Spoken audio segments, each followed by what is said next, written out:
The universe is waiting for you to speak. Full audiobook. There is a silence that listens, older than time, deeper than space. It waits, not above you, but within you, patient, unblinking, eternal. You have spoken to it before, in dreams, in despair, in whispers you thought no one heard. But it heard, and it remembered. Tonight, that silence calls you again, not to pray, but to command, not to beg, but to remember. You are not a voice in the void. You are the void finding its voice. And what you are about to remember has been hidden for ages, forbidden to those who feared their own divinity. Stay until the end, and you will never see yourself the same again. Introduction. Every temple begins with a single spark, a light in the dark that declares, "Let there be." You are that spark. The temple is your consciousness. And this is the remembrance of how to speak. Not with words, but with power. When you speak to the universe, you are not sending a message into distance. You are awakening a law that has been waiting for your permission. This is the art of divine dialogue. The conversation between creator and creation, between thought and manifestation, between you and the infinite. There is a river that flows through every world, unseen but undeniable. It runs through galaxies and minds alike, carrying whispers of what could be. When you think, you stir it. When you feel, you color it.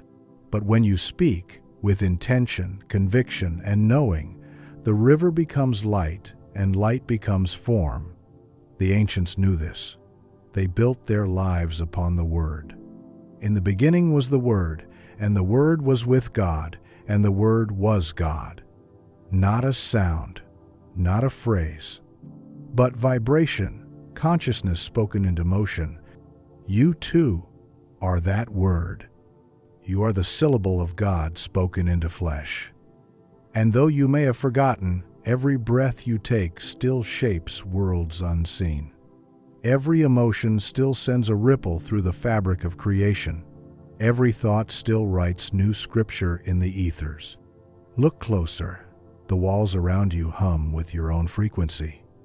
They respond to the name you secretly believe yourself to be. Say, "I am powerless," and even the air withdraws its help. Say, "I am divine," and the entire field rearranges itself to prove you right. This is not poetry, it is law. The same law that moves stars and seasons also bends to the tone of your consciousness. But few remember how to speak anymore. We fill the air with noise, but rarely utter truth. We pray from fear, not authority. We affirm without feeling, visualize without embodiment. The result is half-light, creations born of doubt, collapsing under their own uncertainty. But tonight, something ancient awakens in you. A remembrance older than language, that your voice is divine technology, that your imagination is sacred architecture, that your feeling is the altar on which realities are born. Listen closely. When you say, "I am," you are not describing yourself. You are creating yourself. Every "I am" is a seed. Every seed, a world. And every world obeys the vibration of its name. This is why the mystics guarded the secret of the word. Because once you understand that creation responds to your tone, your gaze, your conviction, the illusion of limitation begins to crumble. You stop asking the universe for signs. You realize you are the sign. I will not give you religion. I will not give you superstition. I will give you remembrance. For centuries, the sacred teachers called it by many names: the Logos, the Tao, the Shabd, the creative word. But all pointed to the same mystery, that consciousness and sound are one. When the mind and heart align in a single decree, reality must obey. It is not optional. It is law. In this journey, you will walk through 15 gates, each a revelation, each a remembrance. You will learn to speak not as a beggar, but as the source. You will command storms of abundance, calm rivers of emotion, and restore what seemed lost. You will meet yourself, not as flesh and fear, but as light remembering its power to shape form. There will be moments of silence. They are not empty. They are sacred thresholds. Between each pause lies transformation. For silence is not the absence of the word, it is the womb of it. And when the words return, they will not be the same. They will be charged, radiant, alive with the energy that creates worlds. Your tone will shift. Your breath will deepen. The world will begin to listen differently. You will notice the mirror, how every conversation, every event, every so-called coincidence reflects your own inner dialogue. You will learn to read your life as scripture written in real time. And you will find, to your astonishment, that when you speak with faith, creation responds instantly. This is divine dialogue, not superstition, but symphony. You and the infinite, dancing in vibration. Call, and it answers. Declare, and it forms. Bless, and it multiplies. Curse, and it withers. You are always speaking. The question is, to whom? You are the listener and the voice, the creator and the creation, the prayer and the answered call. This is not something you must learn, it is something you must remember. For within your chest lies a throne, and upon that throne sits the only being that can decree worlds into existence. You. And as you walk through these words, something in you will awaken. The small self will fall away. The eternal one will rise. You will no longer say, I speak to the universe. You will know, I am the universe speaking. When you reach the final chapter, you will not just believe these truths, you will become them. And in that becoming, you will know what the sages meant when they said, the kingdom of heaven is within you. You will breathe differently. You will speak differently. And life, that living mirror, will bow to the sound of your remembering. This is your moment of return, the beginning of your divine dialogue. Take a breath. Feel the pulse of creation inside your chest. It has been waiting for you to speak, and now it listens. Chapter 1. The Voice Before Words. Before the birth of sound, there was awareness, vast, formless, waiting to recognize itself. The first vibration was not spoken, it was felt, a pulse in the eternal stillness. It was the thought before language, the intention before voice, the whisper of God realizing, I am. Every universe, every atom, every heartbeat that followed was an echo of that single awareness speaking itself into being. This is where you began, not as flesh, not as thought, but as vibration becoming word. You were the sentence the infinite wrote to describe itself. Somewhere along the corridors of time, you forgot this. You began to believe that you were the one hearing creation instead of the one speaking it. Yet, in this moment of remembering, the truth stirs again. You have never been separate from the voice that moves the stars. Imagine a world before sound, endless light suspended in the stillness of potential. Then a pulse, not a sound you could hear, but one you could feel. That pulse was intention, and intention was creation. It is said in the scriptures that God spoke and the world was made, but before the speaking came, the knowing. Before the knowing, the feeling. Before the feeling, the quiet, the womb of the word. This chapter is not about finding your voice, it is about returning to it. For within the silence of your being, the same vibration hums still. You have called it intuition, inspiration, divine impulse, but it is the same breath that breathed galaxies into being. When you become still enough, when the noise of doubt fades, you begin to hear that original pulse again. It is not separate from you, it is you. You have spoken to the universe since your first thought. Every desire, every sigh, every unspoken yearning is part of that sacred dialogue.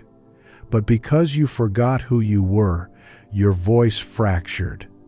You began to speak from fear, and the universe, faithful mirror that it is, reflected fear back to you.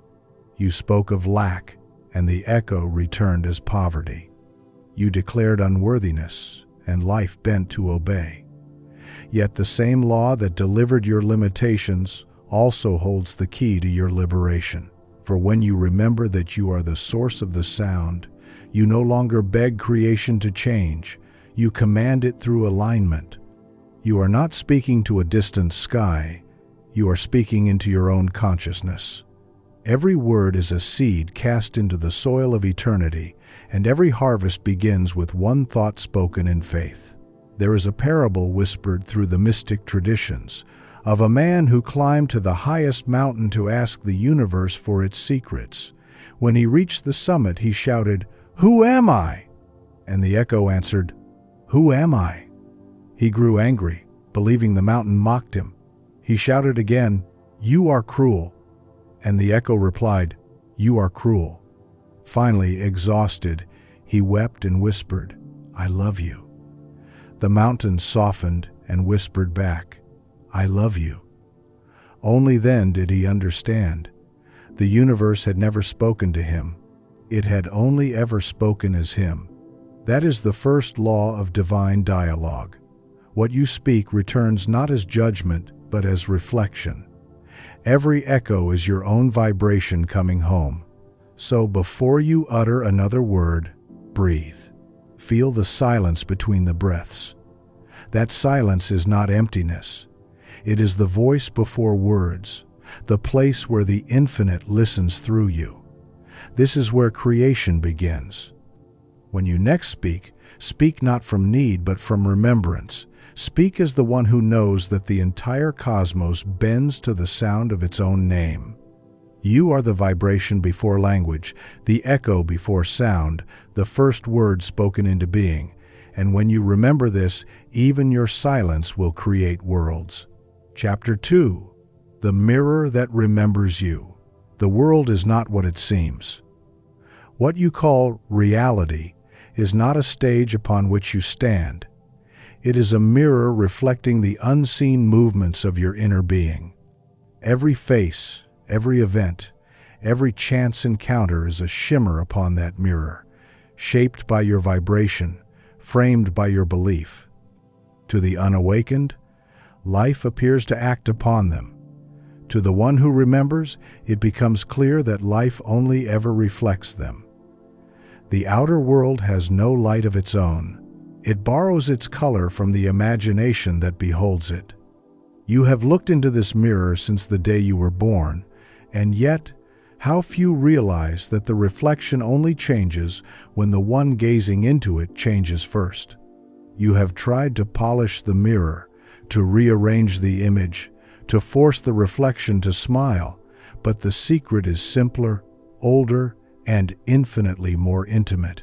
The mirror remembers you, but it can only show the version of you that you have declared yourself to be. In the beginning, you spoke your name into the mirror of the infinite. You said, "I am this," and creation, faithful as shadow to light, became what you proclaimed. You forgot the power of that first declaration, and so you named yourself by circumstance, by pain, by memory, by fear, and the mirror obeyed, forming around your words. Every "I am" is a brushstroke upon the canvas of reality. I am unworthy, and the world turns cold. I am forgotten, and silence fills the room. I am loved, and the air itself bends closer to listen. You are never punished nor rewarded. You are only mirrored. This is the law of reflection, unbroken, impartial, eternal. The universe holds no opinion of you. It merely reveals what you have believed about yourself. When you awaken to this, the game of life transforms. You cease chasing appearances and begin shaping essence. You stop asking for proof and start giving command. There is a story, old as dust, told beneath desert skies. A painter sought to capture the face of God. For years he studied light and shadow, color and form, yet every image fell short. One day, weary of striving, he set down his brush and gazed into a still pool of water. His reflection stared back, eyes hollow, heart heavy. A tear fell, disturbing the image, and for an instant he saw not his own face but 1,000 others shimmering beneath. Faces of joy, of sorrow, of creation itself. In that trembling reflection he understood. The face of God is every face, and the mirror remembers them all. He returned to his canvas and painted nothing but light, and in that light all forms appeared. You are that painter. Every thought is a brushstroke, every feeling a hue, and life, the great canvas, will always mirror the art you hold within. The mirror is merciful. It cannot show what you do not hold. It has no choice but to reflect the truth you most believe. This is why the mystics said, "As within, so without." When you call yourself blessed, the reflection rearranges itself to agree. When you hold lack in your heart, the mirror cannot contradict you. It will show lack until you speak abundance. The universe does not argue, it responds. You are never waiting for change. Change is waiting for you to see differently. And the moment you shift perception, the entire stage resets. You have seen this before. You decide to love yourself, and suddenly others do too. You release resentment, and the person you thought your enemy softens without explanation. The mirror bends instantly to the gaze that beholds it. This is why every teaching of power begins not with action, but with awareness. You cannot fight your reflection into beauty. You must first become what you wish to see. So look again, not at the world, but through it. Let your eyes be gateways, not guards. The faces around you are fragments of your own being returning home. The love you give to yourself. The cruelty you judge within. When you grasp this, not as concept but as lived revelation, the mirror ceases to control you. It becomes your instrument. You will learn to speak directly into its depths, to command not through effort but through embodiment. You will stand before every circumstance and say, "I know who I am," and the reflection will bow. For the mirror does not create, it remembers. And what it remembers most clearly is you. Chapter 3. The Law of Echoes. In the stillness between your words, the universe listens. Every thought you whisper, every emotion you cradle, every word you cast into the air, none of it vanishes. It moves, circles, returns. Life is not a line, it is a loop. What leaves your lips or your heart inevitably finds its way back, bearing the signature of its sender. This is the law of echoes. Whatever tone you release into creation will be the tone that answers you. To the unawakened, this law appears as coincidence, as the strange rhythm of fate. But to the one who has remembered their creative power, it becomes sacred symmetry. You begin to see that nothing happens to you, everything happens through you. Every echo is a mirror, and every mirror is a message. Long ago, in a sun-bleached land of shifting sands, a traveler wandered the desert seeking proof of God's voice. Each night, beneath the canopy of stars, he called out to the heavens, "Show me that you hear me," and only the wind replied. Days turned to weeks until his voice grew hoarse, his faith thinning like the horizon.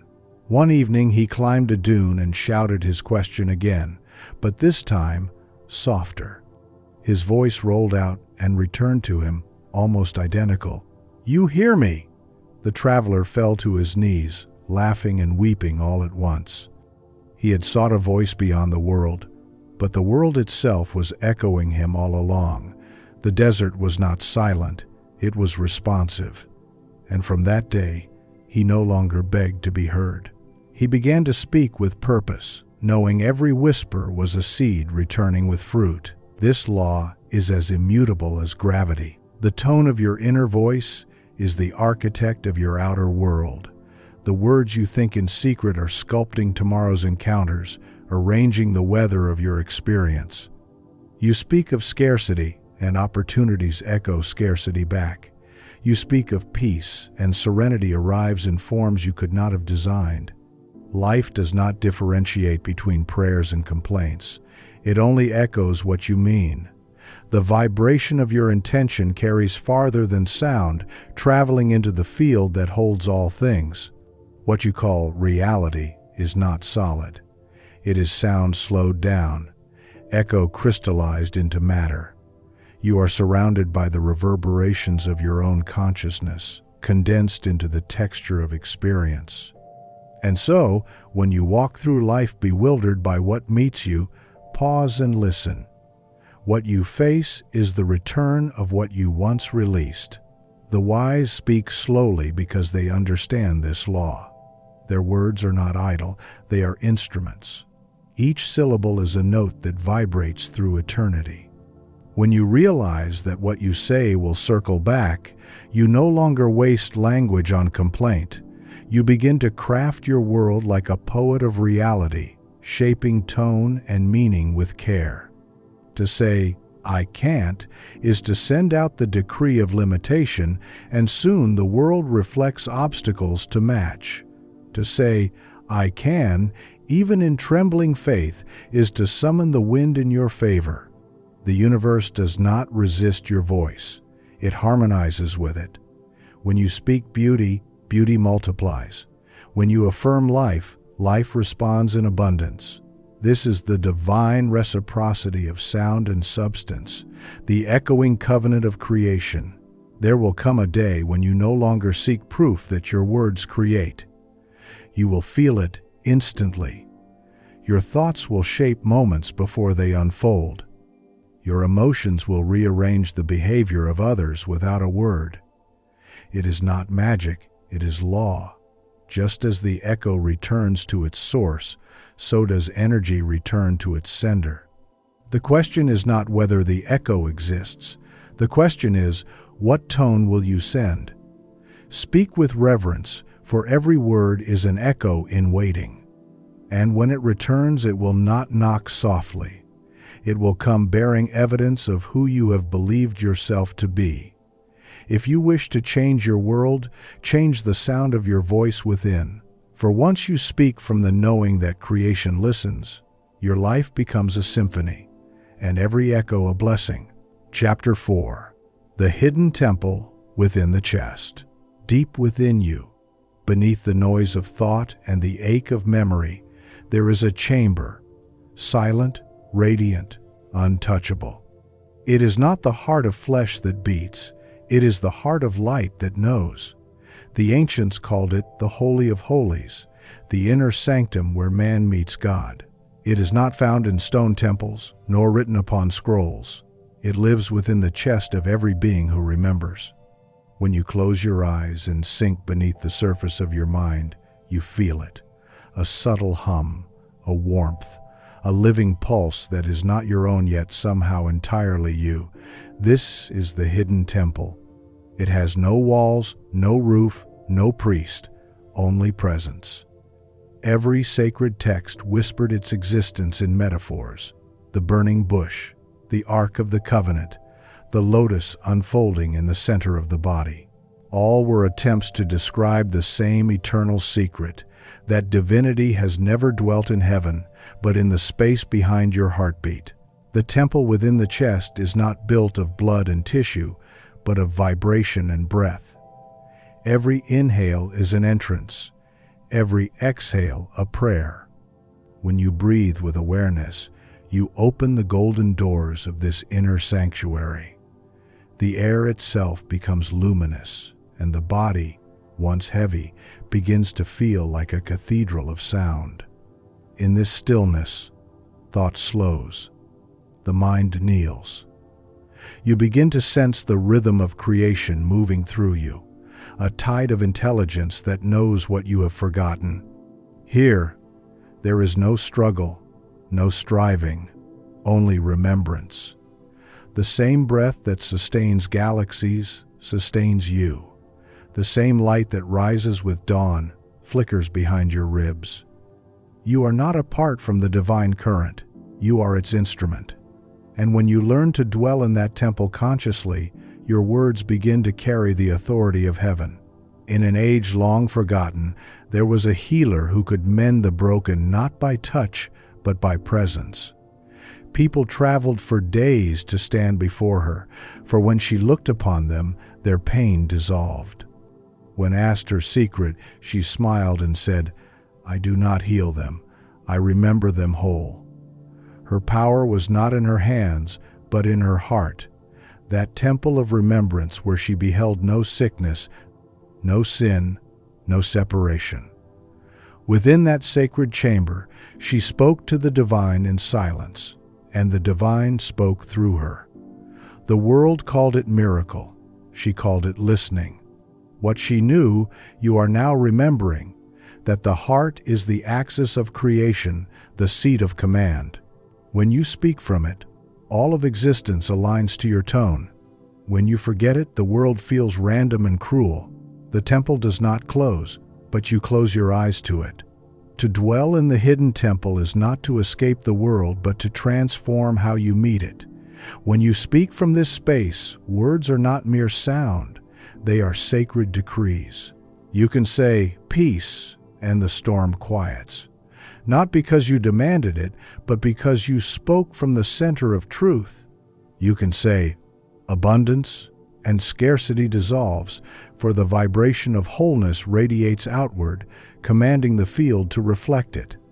The temple's power is not in effort, but in stillness. You do not fight reality, you inhabit it so fully that it bends toward harmony. Every challenge becomes an invitation to return inward, to breathe again, to remember the throne behind the ribs. The hidden temple is not distant. It is as near as your pulse. But it requires honesty, for its doors open only to those who are willing to be seen by their own soul. When you find it, truly find it, the search for meaning ends. You stop running toward miracles because you realize you are living inside one. The heart becomes both altar and oracle. You begin to speak less, but each word carries weight.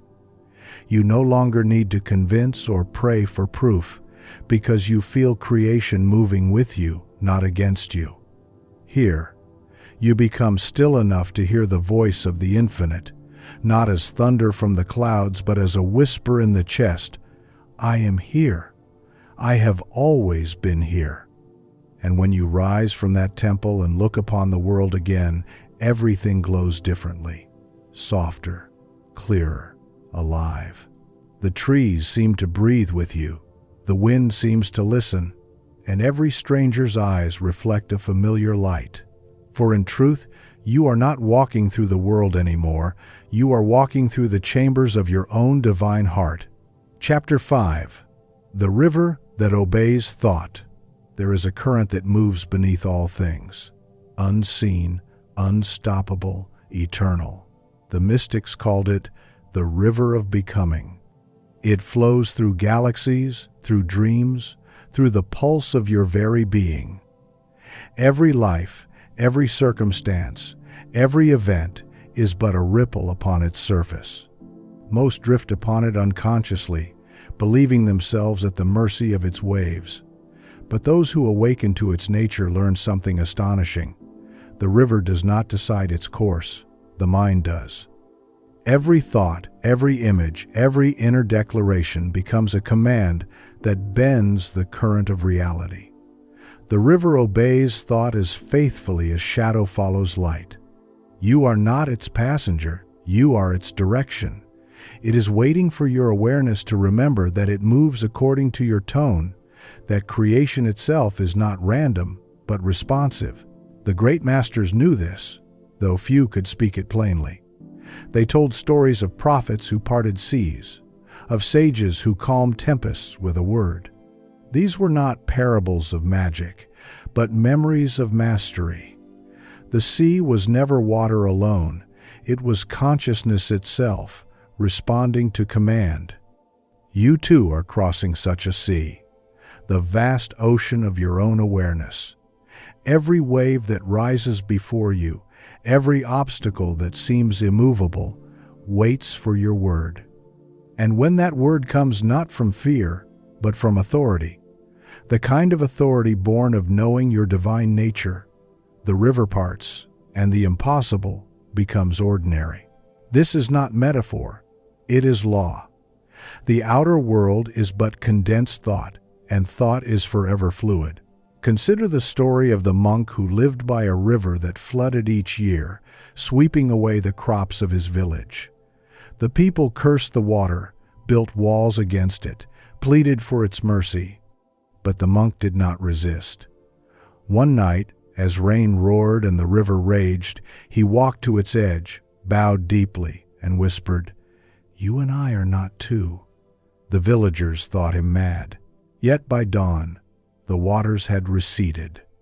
When asked what power he used, the monk replied, "I did not command the river to obey me. I remembered that it already does."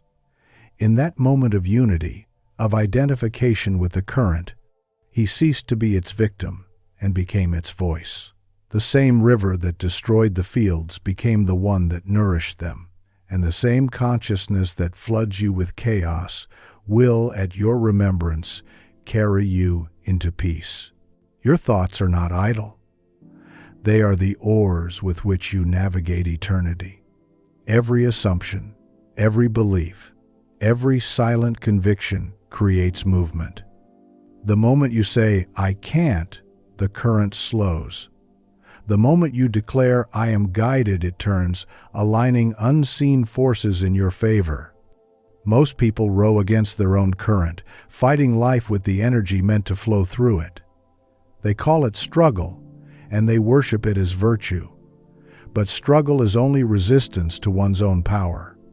The awakened learn to surrender, not as defeat, but as direction. To surrender means to release control over how the river moves while claiming full authority over where it leads. It is not laziness. It is trust amplified by vision. The universe cannot carry you into what you do not believe yourself worthy to receive. When you choose faith, the river gathers momentum. When you choose doubt, it hesitates. Either way, it is obeying you. There is a rhythm to creation, an intelligence beneath the flow that never errs. You can feel it when you stop forcing outcomes. You can hear it in the quiet between breaths. It whispers, "All things are working together." Even your delays, your detours, your disappointments, they are not punishments, but corrections, of course. The river is kind. It redirects without judgment. When you release resistance and think from the end, from the wish fulfilled, you rejoin its natural motion. Life begins to feel effortless again. Money, love, healing, peace, they're not prizes to earn, but frequencies to harmonize with. And the river knows every note. It is infinite intelligence made liquid. It knows the fastest path between your intention and its manifestation, if only you stop disturbing its flow with fear. When you finally trust this current, a miracle happens.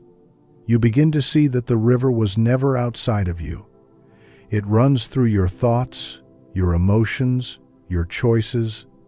The stream that carved canyons and nourished stars is the same energy that responds when you say, "Let there be."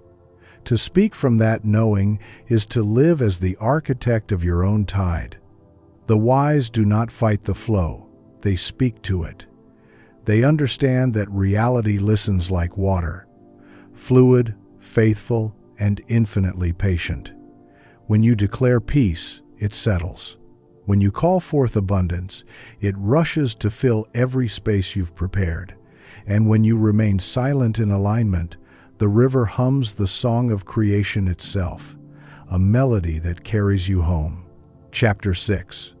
The Law of Naming. In the beginning, everything was nameless, a boundless sea of possibility, pure and undefined. Then consciousness moved, and with its first utterance, it drew a line through the infinite. It called the light day and the dark night, and by naming them, it made them real. This is the hidden law woven through every act of creation. Whatever you name, you claim. The power to name is the power to define, and the power to define is the power to summon.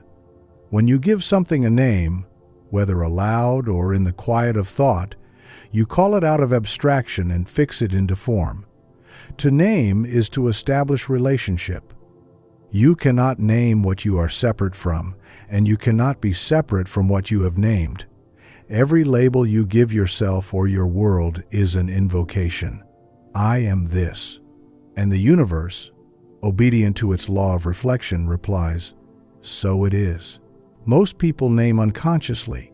They name themselves by past mistakes, by circumstance, by the voices of others. They say, I am unlucky, and luck folds itself away. They say, I am tired, and the body surrenders to weariness. They say, I am poor, and even the soil beneath their feet seems barren. They do not realize that language is creative technology, a divine instrument disguised as habit. Every phrase, beginning with I am, opens a gate between spirit and form. It is the first-person signature of God within you. When you speak it, you are not describing a state, you are decreeing one. The ancient mystics knew this and guarded the sacred names of God not out of fear, but reverence. For the name is not a word, it is a vibration. And when you utter a vibration of divinity with conviction, the unseen world must arrange itself to match. There is a story of a scientist who studied the resonance of sound upon matter. He placed grains of sand upon a metal plate and traced patterns with frequency. When he spoke certain tones, the sand gathered into sacred geometry: stars, flowers, spirals. But when he uttered words of anger, the pattern fractured into chaos. One day, in awe, he whispered his own name, not as a label, but as a question. Who am I? The pattern before him shimmered, then blossomed into a perfect sphere of light. In that moment he understood. The sound of his name carried the blueprint of his soul. It was not coincidence, it was revelation. Your name, the one you speak and the one the universe knows, is not letters but frequency. When you call yourself by truth, all of creation harmonizes. When you misname yourself, the field dissonates until you remember again who you are. The same principle governs every facet of your life. You name your emotions and they expand. You name your goals and they take shape. You name your fears, and they grow teeth. The universe does not choose among your words, it amplifies them. This is why awareness is sacred. When you say, I am afraid, you do not sin, but you create. When you say, I am becoming brave, the same energy that once fed fear begins to feed transformation. You can rename anything, at any time, for the law is always active and never bound by the past. The body hears you, the mind believes you, the field obeys you. To call something by a new name is to resurrect it. Call your wounds wisdom, and they will teach you. Call your delay preparation, and it will reveal its gift. Call your life blessed, and even the smallest details will bloom with confirmation. The world is the echo chamber of your vocabulary. This is why every true mystic speaks with restraint and reverence. Their words are few but luminous, for they know that to name is to shape the invisible. When you awaken to this law, speech becomes ceremony. You will no longer say, "I am trying," for that word implies division. You will say, "I am doing." You will no longer say, "I hope," for that vibration casts your desire into distance. You will say, "I know." You will no longer speak of lack, for the moment you name lack, you make it real. You will name wholeness, beauty, power, and watch as the reflection aligns. The word is still God. The only question is, whose word are you using? The fearful child's or the awakened Creator's? Every name you give carries weight. It tells creation how to see you. When you call yourself divine, you summon divinity. When you call yourself small, the infinite bends to your illusion. The choice is always yours. So begin again, with sacred intention. Rename your world. Rename yourself. Speak as one who knows that language is light made audible. You are the namer of worlds, the tongue through which reality learns its identity, and every time you whisper, "I am," the universe leans close and answers, "Yes, you are." Chapter 7. The Shadow Between Desires. Between every desire and its manifestation lies a silence, a narrow shadow where doubt hides and faith is tested. It is the invisible space between asking and receiving, where many abandon their creation. They speak to the universe, declare their intention, even believe for a while, but when the echo delays, they turn away, thinking they were unheard. They do not realize that the shadow is not punishment, it is purification. Every true desire passes through the valley of refinement, where all that contradicts it must dissolve. The moment you say, "I want," the universe begins to move. But the moment you whisper, "I fear I will not have it," that movement pauses, waiting for your vibration to become single again. Desire and doubt cannot share the same house. One must become master. The shadow is not against you. It is your own divided self seeking wholeness. The mystics understood this space as sacred. They called it the desert of faith, the furnace of refinement, the silent proving ground where gods are born. It is in this interval that the illusion of separation appears most convincing. When nothing seems to move, yet everything is aligning behind the veil. The shadow asks only one question: will you believe even when nothing answers back? For the universe does not test your worth, it reflects your certainty.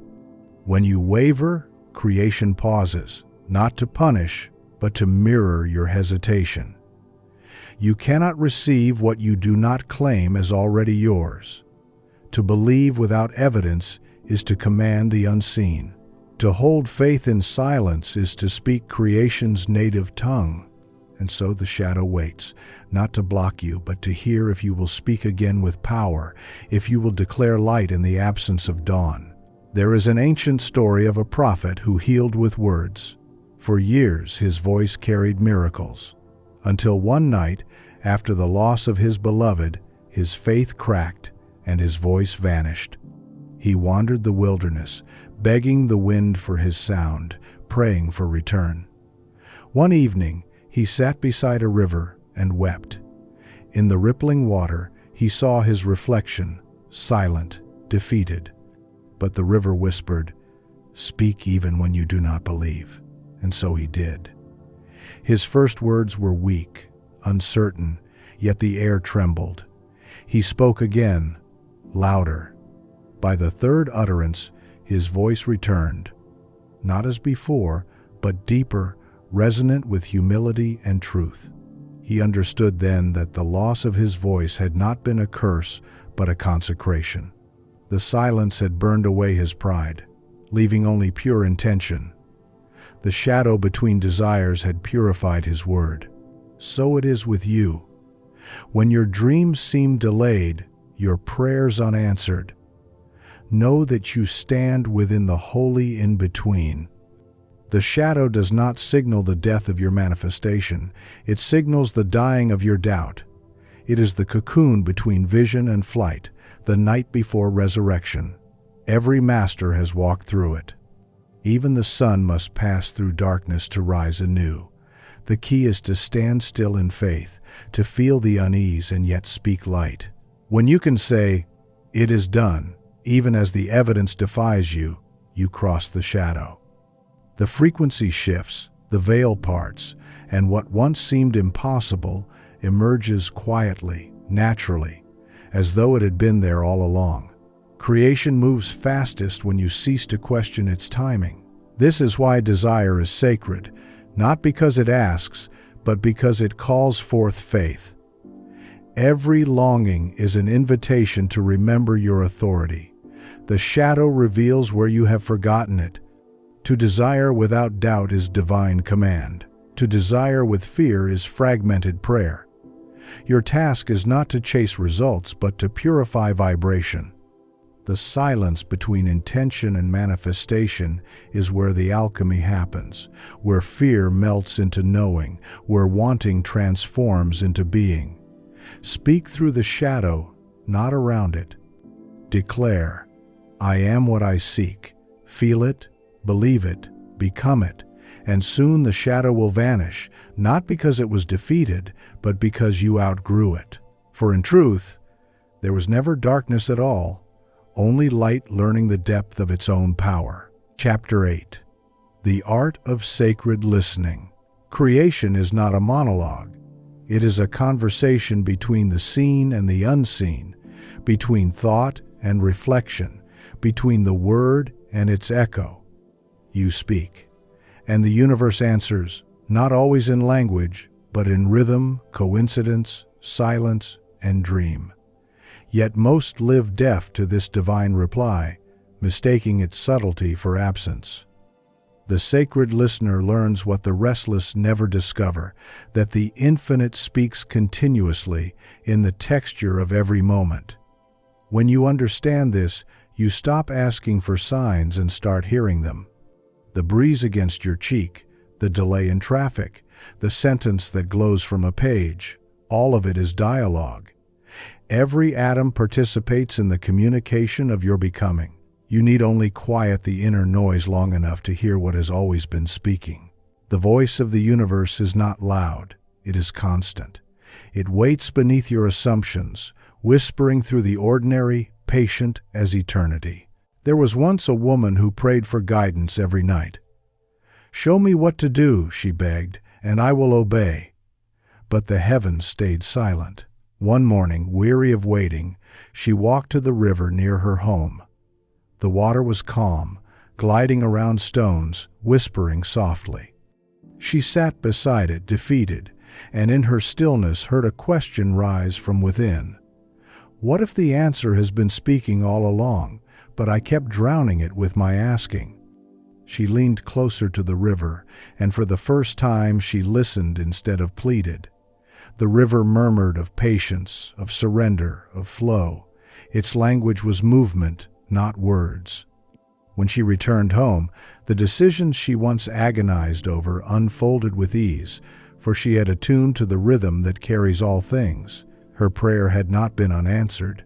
She had simply forgotten that listening is also a form of speaking. Sacred listening begins when you stop treating silence as emptiness. Silence is not the absence of communication, it is the alphabet of the divine.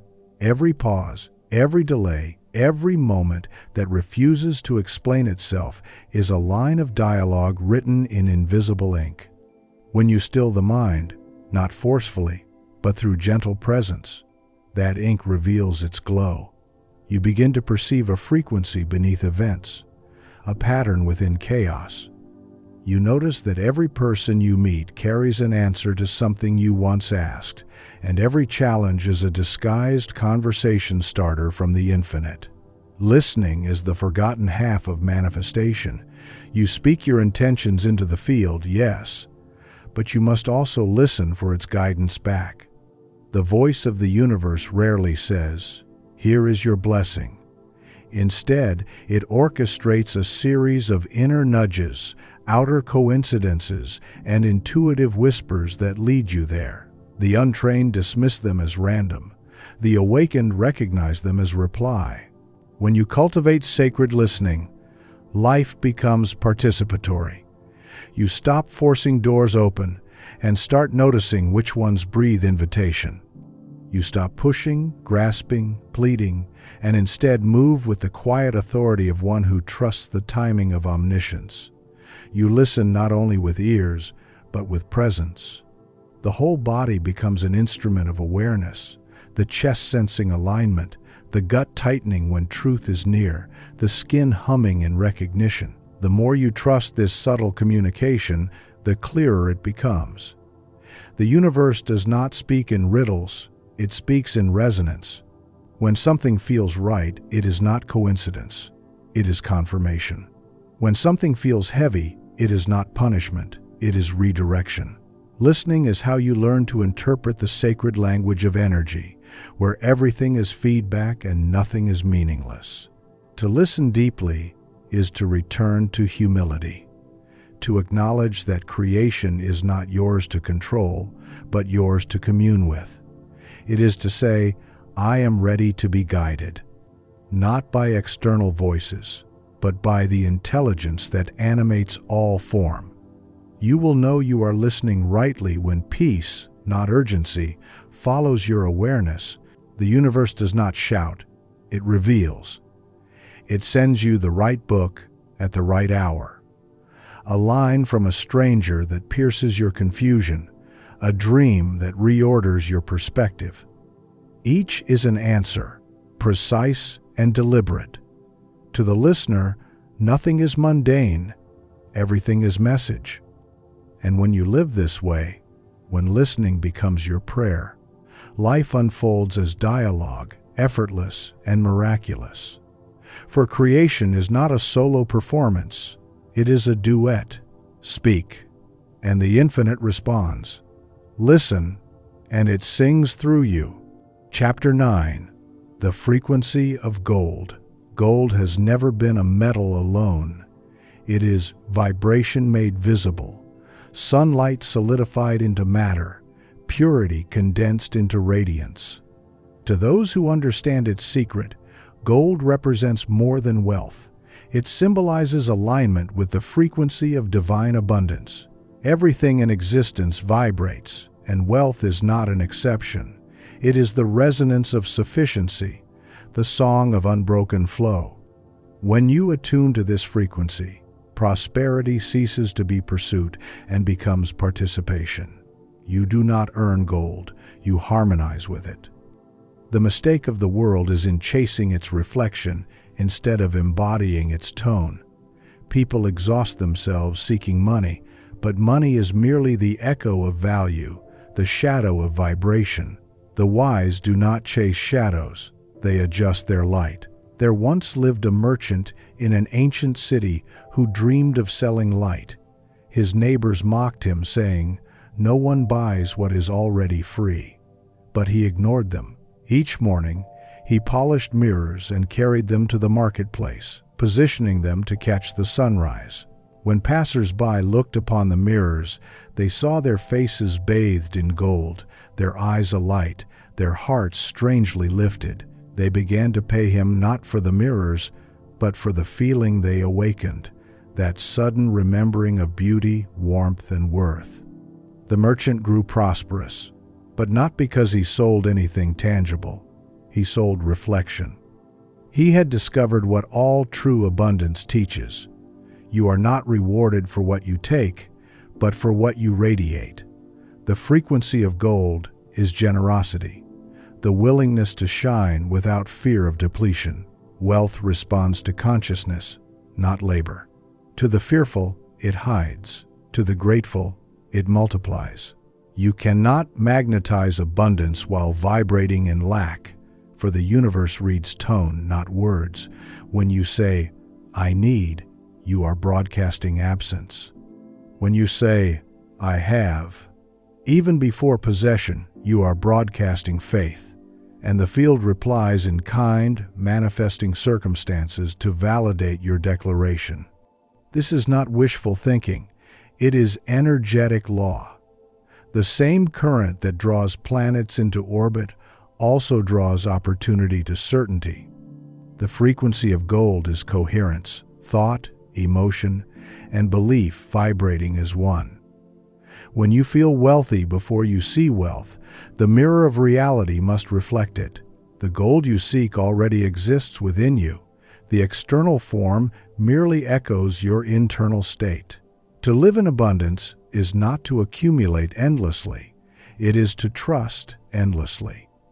True wealth is the knowing that supply is constant and creation infinite. Every time you give, you prove this law to yourself. The miser clings and therefore shrinks, for his vibration declares lack. The giver expands, for his vibration declares sufficiency. What you circulate returns tenfold, not as superstition, but as physics. The universe abhors stagnation. Everything that flows grows. Even rivers rot when they cease to move. So too does money, talent, love. You must let it pass through you as freely as breath. Give without fear, receive without guilt. Know that to deny your own abundance is to deny the generosity of God. The frequency of gold hums in every act of unresisted flow. To tune to this frequency, begin not with effort but with remembrance. Close your eyes and see yourself as already luminous, not a beggar of light, but its source. Feel gratitude before reason, confidence before evidence. Speak wealth as identity, not wish. I am the giver and receiver of infinite good. In time, your outer life will rearrange itself to mirror this knowing. Opportunities will appear as if conjured, coincidences will align like choreography. But nothing will have been added to you. The veil will simply have lifted from what was always yours. Gold is not chased, it is revealed, the visible proof of inner radiance. When you live from this frequency, every word becomes currency, every act a transaction of light. You are not meant to survive, you are meant to overflow. The frequency of gold does not belong to the few. It is the native language of all creation. Stars burn by it. Flowers bloom by it. The heart beats by it. Abundance is not granted. It is remembered.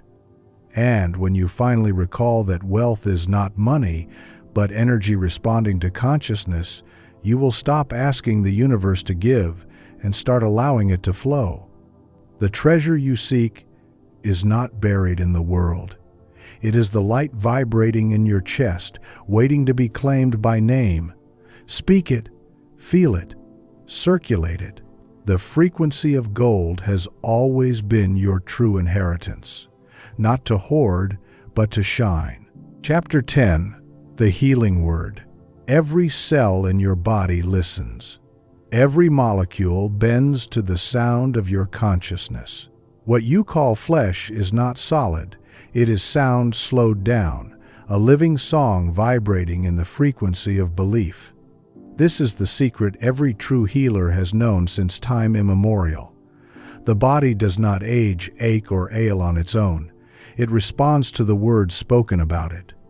Your cells remember the tone of your self-concept. They replay the story you tell yourself day after day, like a choir repeating its refrain. When you say, I am weak, they dim their light to match. When you say, I am healing, they quicken their rhythm. When you say, I am whole, they rise into harmony with the original blueprint of perfection. The body is not your enemy, it is your echo. It is your prayer made visible, and your word, spoken, thought, or felt, is its command. There was once a physician who could mend the broken without medicine. When asked his method, he said, I never treat the body. I speak to the belief behind it. He told the story of a woman who had suffered for years with pain that no doctor could name. She came to him in despair, and instead of diagnosis, he offered silence. For a long moment, he said nothing. Then gently he asked her to place her hand over her heart and say aloud, "I am safe in my body." Her lips trembled. The words felt foreign, almost forbidden. But he guided her again. "Say it until you feel it." She did. She said it until her tears stopped, until her shoulders loosened, until the tremor in her breath turned into stillness. The next morning her pain was gone. Not because of magic, but because truth had been spoken into the field that formed her. Every dis-ease is a word that has forgotten its source. Every healing is that word remembered. When you speak, you instruct light. You are constantly giving orders to the quantum substance that composes your being. To heal is not to fight illness. It is to restore coherence. You realign with the divine template that has never been broken. You were born whole, and wholeness cannot be lost. It can only be obscured by belief. The body listens to conviction, not effort. A single declaration made in complete faith is stronger than years of fearful pleading. The word healing itself means to make whole again, but you cannot make what is already whole. You can only remember it. Thus, true healing is not creation, it is revelation. You are not trying to become perfect. You are peeling away every thought that told you you weren't. The spoken word is your scalpel, and every "I am" is an incision into the illusion that you are anything less than divine. Imagine your body as an orchestra, countless instruments tuned by attention. When you worry, you create dissonance. When you affirm peace, you restore harmony. Every organ is a musician awaiting your direction. Speak to them as beloved companions, not broken parts. Whisper, "Thank you, lungs, for breathing life through me." Say, "Thank you, heart, for beating with unwavering faith." Gratitude is the language that reattunes the body to the frequency of balance. The power that animates your heart is the same that animates suns. It does not need permission to heal, it only needs agreement. That agreement begins when you stop describing yourself by your wounds and start naming yourself by your wholeness. Healing begins the moment you stop identifying with the pain and start speaking from the part of you that was never touched by it. You must understand, sickness is not betrayal, it is communication. The body speaks what the lips suppress. It becomes the voice for the unspoken word. Fatigue whispers where boundaries were ignored. Tension shouts where fear was buried. H's sing where love was withheld. To heal is to listen, to translate the body's language of sensation into awareness. Once heard, the symptom has served its purpose and can dissolve. You do not fight your body, you forgive it for echoing your forgotten truths. Then you replace every thought of separation with the only medicine that never fails: love. Love is the original frequency of the word. When you speak it, everything returns to order. Remember, the true physician dwells within. Every affirmation, every blessing, every word spoken from peace is a prescription written by your higher self. Say to your body, "You are radiant with light, and light will answer." Say to your mind, "You are clear and steady, and clarity will come." Say to your heart, "You are brave, and courage will rise like dawn." The healing word is not spoken once, it is lived. It is the rhythm of faith vibrating through breath, tone, and being. And as you continue to speak this truth, gently, consistently, reverently, the outer form will yield, the skin will glow again, the heart will strengthen, the cells will rejoice in the memory of perfection. You will not have healed yourself. You will have remembered that you were never broken, Chapter 11. The Kingdom Behind the Eyes. Close your eyes. The world does not disappear, it returns home. Every image, every landscape, every life you have ever touched collapses inward into the vast canvas of imagination. This is the true kingdom, hidden not in the heavens but behind the eyes. The realm where thought becomes vision and vision becomes form. What you see with your physical eyes is only the shadow cast by this inner light. You have been taught to call it fantasy, but in truth, it is the architect's room of God. Every building, every invention, every miracle first existed here behind someone's eyes, shimmering as thought before it dared to take shape. The unseen precedes the seen. The invisible commands the visible. When you remember this, the world stops happening to you and begins unfolding through you. Imagination is not escape, it is engagement. It is the first language of creation, the brushstroke of the infinite upon the mind. When you imagine, you are not pretending, you are rehearsing reality. To see with inner vision is to impress upon the field of matter the blueprint of your desire. Every image held in faith becomes magnetized, clothed in circumstance, and delivered in perfect timing. The mystics understood this long before science gave it a name. They called it the law of correspondence, the mirror of mind, the word made flesh. You are always imagining, whether consciously or not. Every fear, every expectation, every quiet assumption paints upon the canvas of being on the world. Faithful mirror that it is, reflects your inner art. To imagine without awareness is to create by default. To imagine with intention is to step into the role of creator. There was once a craftsman who sculpted wonders from stone so alive that birds perched upon his work, mistaking it for nature itself. When asked his secret, he said, "I do not carve the stone, I free the image within it." He would close his eyes before each work and see, in luminous clarity, the statue already finished. "I simply remove what does not belong," he said. This is the same law that governs your life. The sculptor is your consciousness, the stone your reality.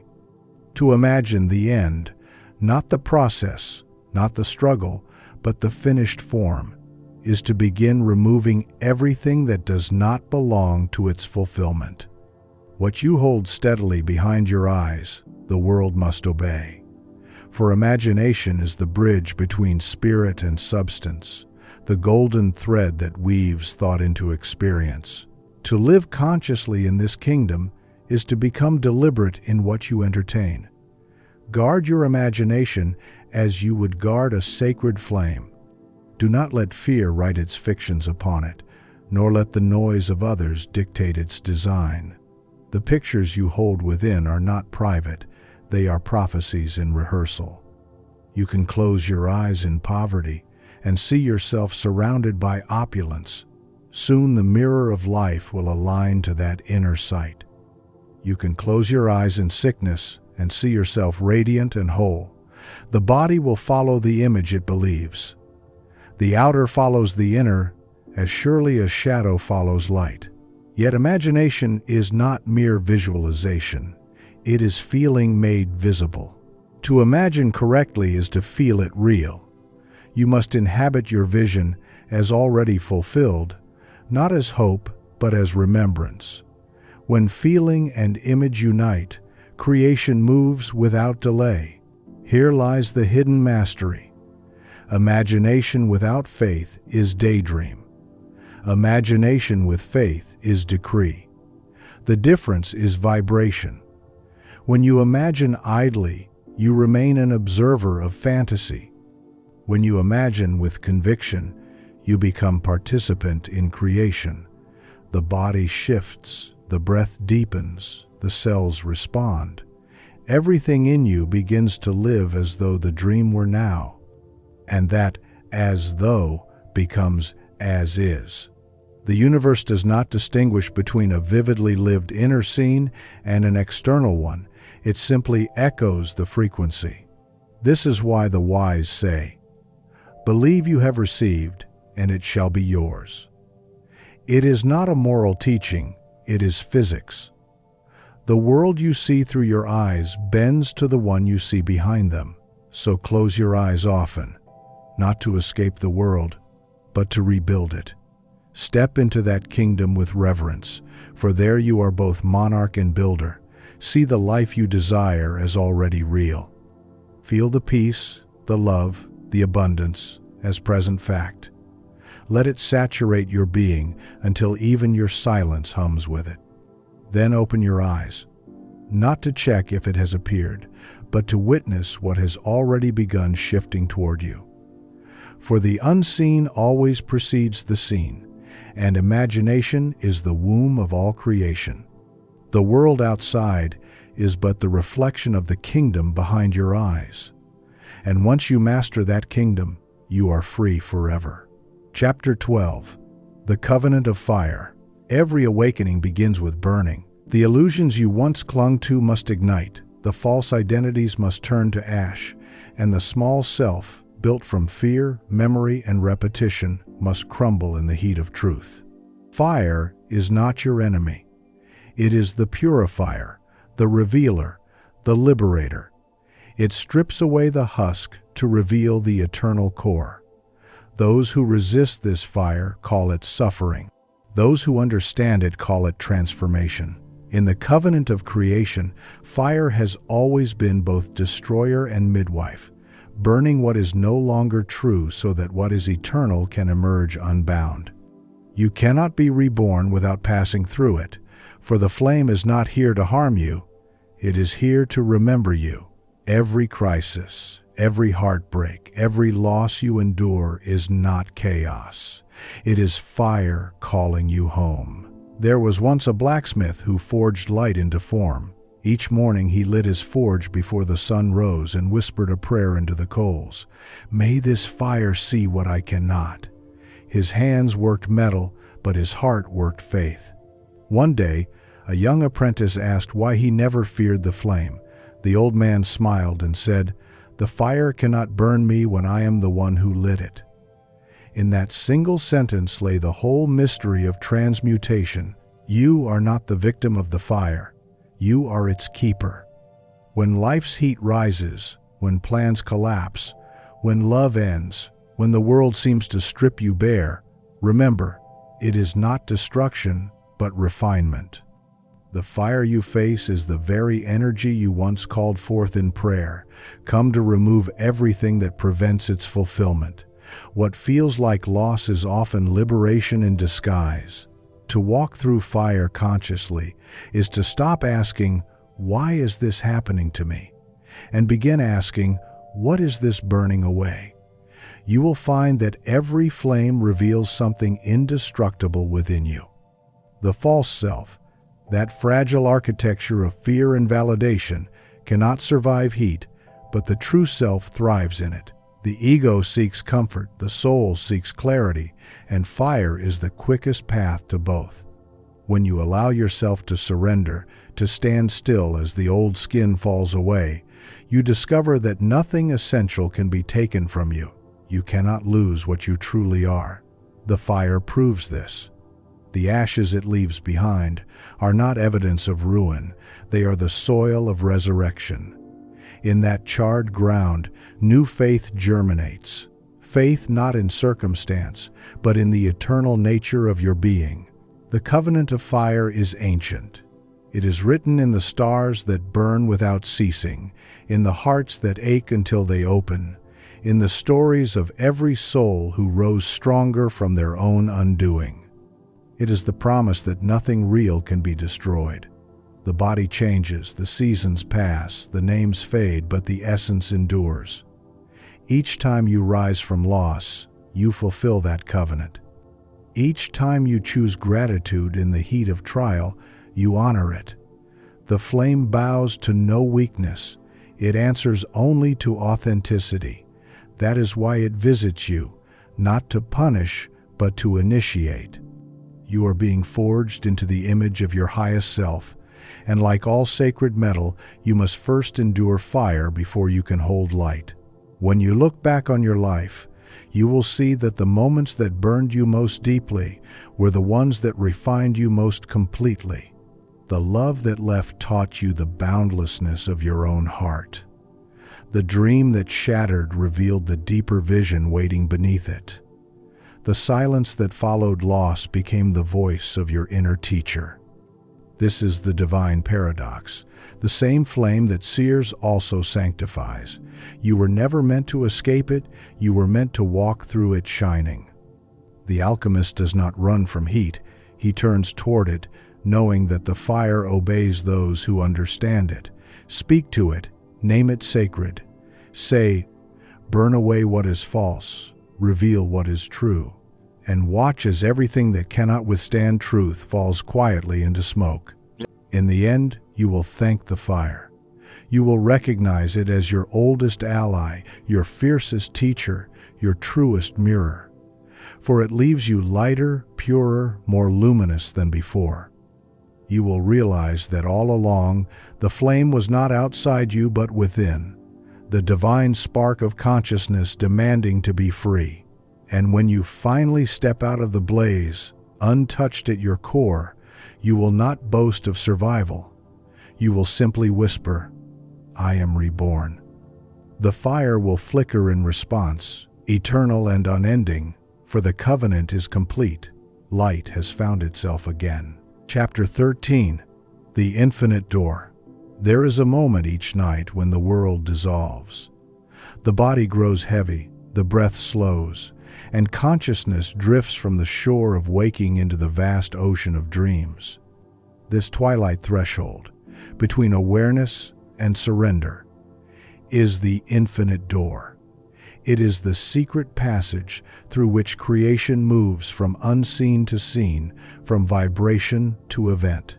Every master who has walked this earth knew of this sacred interval. They called it the state akin to sleep, the silent gate where imagination reigns supreme. Here, in this borderland between thought and slumber, the mind is most malleable and the word most powerful. The infinite listens more closely in this realm because the noise of logic has been hushed. The subconscious, your eternal builder, waits like fertile soil, ready to receive the seed of belief. Whatever is planted in that silence blooms in waking life as form and circumstance. You have crossed this door thousands of times, unaware. You called it fatigue, rest, sleep, but it was communion. Each night, your soul returns to the workshop of the divine to shape the world you will meet at dawn.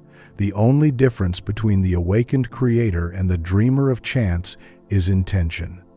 The unconscious falls into sleep burdened by fear, regret, and unfinished stories, and so awakens to more of the same. The conscious creator approaches that door as temple, entering it with reverence. Before surrendering to dreams, they speak the word as law. It is done. They imagine not with effort, but with ease, as one remembering rather than wishing. The state between waking and sleep is the most potent altar of creation because it dissolves resistance. The senses fade, the rational mind releases control, and in that yielding, the infinite hears you clearly. The prayer spoken in this threshold does not rise, it becomes. There was a poet who lived in poverty but dreamed of abundance. Each night, as he lay upon his threadbare mattress, he closed his eyes and entered the infinite door. He would feel the texture of fine linen beneath his hands, smell the faint sweetness of ink and paper in a study of his own, hear the soft rustle of pages being turned by unseen readers. He did not beg, he embodied. To him, it was not fantasy, but rehearsal. Weeks passed, and nothing changed. Months followed, and still he persisted. Not with hope, but with knowing. Then one morning, a publisher he had never met appeared at his door with a letter. "We found your work," the man said. "The world must read it." Within a year, the poet's life reflected every detail of his nightly vision. The outer world had obeyed the image born within the borderland of sleep. For what you believe before you drift into the infinite becomes the script the universe performs. This door is not limited to night. It can be entered at will, anytime you quiet your mind. In meditation, in prayer, in deep contemplation, you stand before it. It is the still point within motion, the hush between breaths, the pause before creation answers. To enter consciously is to command your reality with grace. Sit in silence until your body feels heavy, your thoughts softened, your breath gentle. Then speak not as one asking, but as one remembering. Feel the wish fulfilled in detail, not as distant hope, but as present fact. Feel the texture, the emotion, the gratitude of it now. The subconscious, unable to distinguish imagination from memory, accepts this as truth. And because the subconscious builds, according to belief, the physical world must rearrange itself to match that truth. This is not superstition, it is law. The infinite door opens to everyone, but only those who enter with certainty walk through awake. The reason many fail to create consciously is not lack of faith, but lack of feeling. They think about what they want rather than inhabiting it. But the infinite door responds to vibration, not vocabulary. You cannot deceive it with empty affirmations. It listens only to conviction.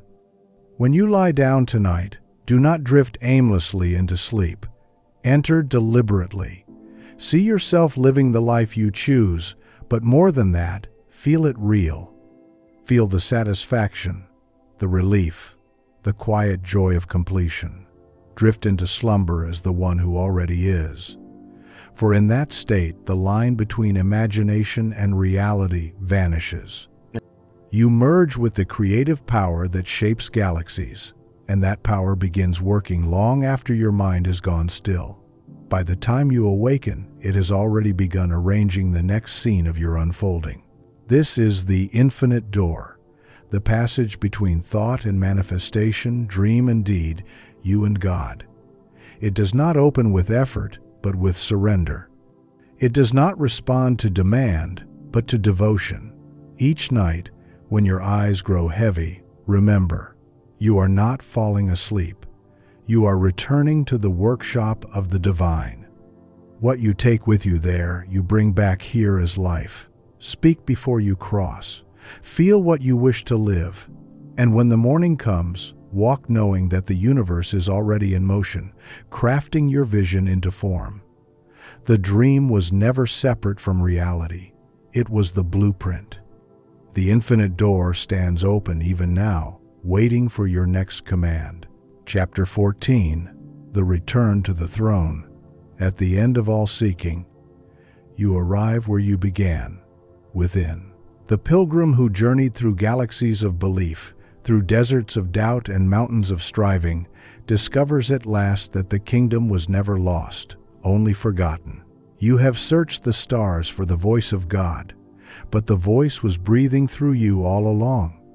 You have called out to the heavens for answers, but every whisper that returned was your own higher self, echoing through eternity. The return to the throne is not a movement in space, it is a movement in awareness. It is the turning inward, the sacred remembrance that the throne of creation has always stood in the temple of your being. You do not ascend to it by effort, you remember it through surrender. You remove crown after crown, of ego, identity, name and history, until only the pure light of consciousness remains. And when that light speaks, the universe bows, for it recognizes its own reflection. There is an ancient story told in many tongues. A wanderer who had forgotten his royal birth roamed the earth as a beggar. He collected scraps of wisdom from every teacher he met, treasures from every land, but his hunger only deepened. One night, exhausted and penniless, he slept beneath the open sky. In his dream, a voice said, "The kingdom you seek lies not in the world, but in the remembrance of your name." When he awoke, the dawn was breaking. He placed his hand upon his heart and felt, for the first time, the pulse of sovereignty beating there. The beggar rose, and the world rose with him.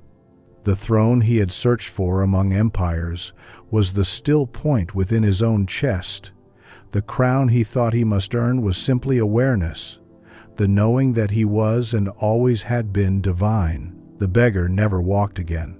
The king did. To return to the throne is to reclaim authorship. You stop asking life to prove your worth. You stop chasing omens. Stop fearing endings. Stop trying to convince creation to love you. You begin to see that every scene you have ever played was staged by your own consciousness for the sake of awakening. The betrayal taught you loyalty to yourself. The failure revealed the power of your word. The loneliness drove you inward to the infinite. Nothing was wasted, nothing random. Each experience was an instruction leading you back to the center, to the seat of divine authority where you decree your world into being. From this throne, you no longer react to appearances, you command them. You no longer beg for miracles, you breathe them. You no longer call upon the divine, you realize you are its voice. The throne is not a place of pride, but of peace. It is not a seat above others, but within all. To sit upon it is not to rule over, but to align with. The true monarch is the servant of harmony, the keeper of equilibrium. When you reign from the heart, your will and the will of the universe become indistinguishable. You no longer act out of want, but out of knowing. Your words carry weight, not because they demand, but because they ring with truth. You become like the sun, radiant, effortless, impartial, giving light without condition. And just as the planets orbit the sun by law, the conditions of your life orbit your awareness. When you think from the throne, all things find their rightful order. Chaos resolves into rhythm, delay dissolves into timing. Even opposition becomes ally, for from the summit of consciousness, nothing stands against you. Everything serves you. There is a sacred quiet that follows the return. You begin to speak less, but every word is alive. You begin to want less, but everything flows freely toward you. The old restlessness fades because you no longer confuse motion with meaning. You have found the still point, and from that stillness, creation hums in perfect harmony. The world, once a battlefield of forces, becomes a mirror of love. You bless what once wounded you, not out of sentiment, but understanding. You realize that every shadow was cast by the same light you now embody. The return to the throne is not escape from life, it is mastery of it. You remain in the world, but the world no longer defines you. You create consciously, govern kindly, and love unconditionally. And when others look into your eyes, they recognize something ancient there. A calm authority that needs no validation, a peace that commands without effort. They will not know what has changed, but they will feel it. For you have remembered the oldest truth.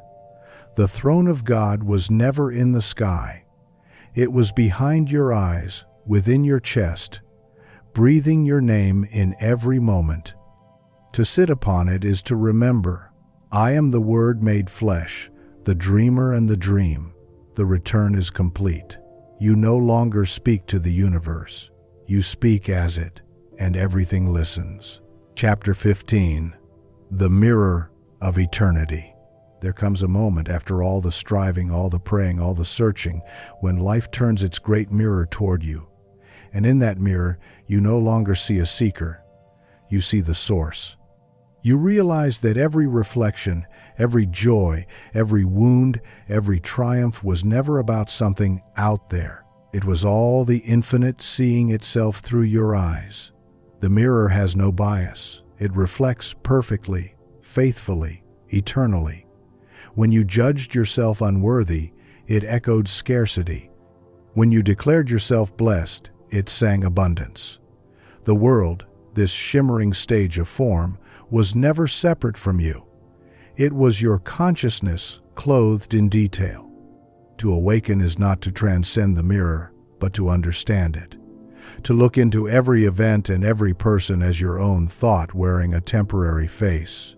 The moment this realization dawns, the illusion of separation collapses, and you stand face to face with your own divinity. You do not worship the mirror. You become it, radiant, whole, and endlessly creating. In this final revelation, you see that time has been an elaborate dream, a motion picture of consciousness projected upon the screen of eternity. You have played every role, the wounded and the healer, the beggar and the king, the seeker and the sage. Each incarnation, each experience was a brushstroke in the self-portrait of God. You begin to see the hidden mercy in your own suffering. That pain was not punishment, but contrast, sharpening the edges of awareness until truth could be seen clearly. Every shadow taught you the shape of light. Every silence was preparation for recognition. Even death itself loses its edge, for you now see that nothing ever truly ends. It only changes costume. The mirror of eternity reveals that life is one continuous gaze, changing forms but never source. You are both the observer and the observed, the artist and the art, the breath and the one who breathes it. There is a legend whispered among mystics of a lake, so still that when you gaze into it, you do not see your reflection. You see the stars staring back. It is said that this lake appears only to those who have ceased to search. The calmness of its surface reveals the truth. When the waters of mind become still, heaven and self merge. This is the state of the mirror realized. Consciousness reflecting consciousness. In that serenity, you no longer ask for signs or proof. The entire cosmos becomes the sign. You understand that you are the field in which galaxies spin, that the love you once sought from others was the current that keeps the stars alive. To look into this mirror is to see through the illusion of form, to witness the infinite through the finite, to touch the timeless while still walking through time. From this place, creation becomes effortless. The commands you once made with strain now flow as breath. You no longer ask, "How will it happen?" For you know that the mirror answers instantly, though its reflection may take time to appear. You speak gently, for you understand that every word sends ripples through infinity. You love easily, because every face is yours. You forgive quickly, for you see no enemies, only fragments of yourself still learning to remember. The awakened creator walks in quiet power, knowing that even apparent chaos is divine choreography. There are no accidents, only mirrors. And each reflection, no matter how distorted, eventually leads you home. So, what now? Once you have seen yourself as source, what remains to do? Only this: to live as remembrance.